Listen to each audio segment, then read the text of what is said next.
Hi everyone. So wanted to do a video on putting down Grubex and why I do it and why you may want to think to do it when it comes to the lawn. So for me, probably 25 years ago, I had an issue with grubs. And if you've ever had an issue with grubs, all the hard work that you do on your lawn kind of goes down the drain. Grubs can do a ton of damage. They can destroy an entire lawn. And I learned my lesson a long time ago that every spring, the end of spring, last week of May, first week of June, I get a bag of Grubex and I throw it down. I do find grubs around my property. I find them in the garden particularly because that's mostly where I dig. I don't dig in the lawn. So for the simple reason of finding grubs in garden areas,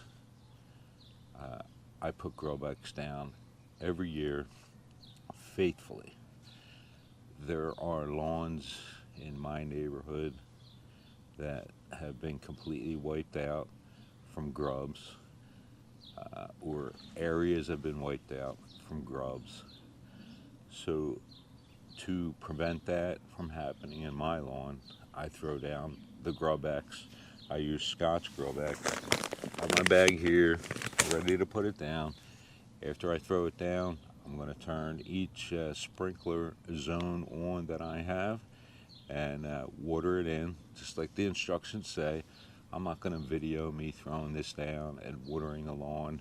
I think there's enough videos out there on people throwing down fertilizer or anything else on a lawn with a spreader. So I just wanted to talk about it and say why I do it and why you may want to think about doing it. Because once the grubs get into the lawn, it's too late, because the damage and heavy damage will already be done once you discover you have them. And at that point you can put all the killer down you want to try and kill the grubs that are there, that are attacking the lawn. But once they've attacked and once you've discovered it, normally it's too late. So for me, I don't want to be too late. Every year I put it down religiously. I put Grubex down. It's one of the probably most important things you can do next to fertilizing the lawn and mowing the lawn. But I know there are videos out there on YouTube where some YouTubers are saying, "Oh, it's not necessary. It's not necessary to put Grubex down. Not necessary to treat for grubs."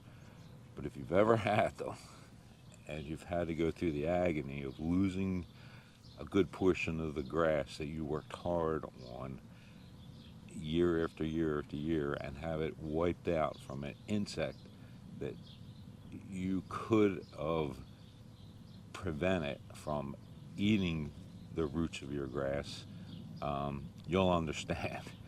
So for me, it's a preventative thing. I put it down. I will always put it down since I've been a victim of grub damage in the past.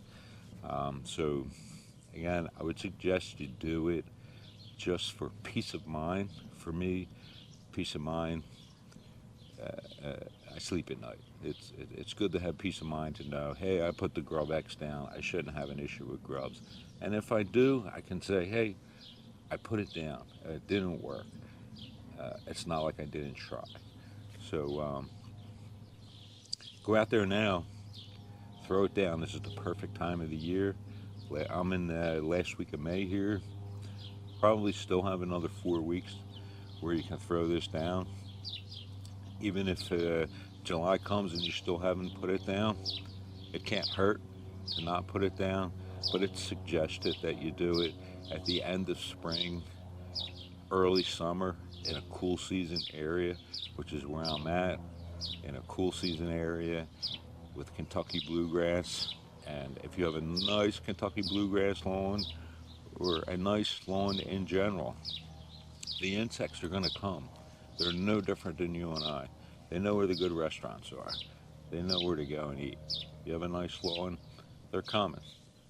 Do yourself a favor, go buy a bag of Grubex, throw it down, water it in, and you should not have any issues with grubs. So I hope you enjoyed the video.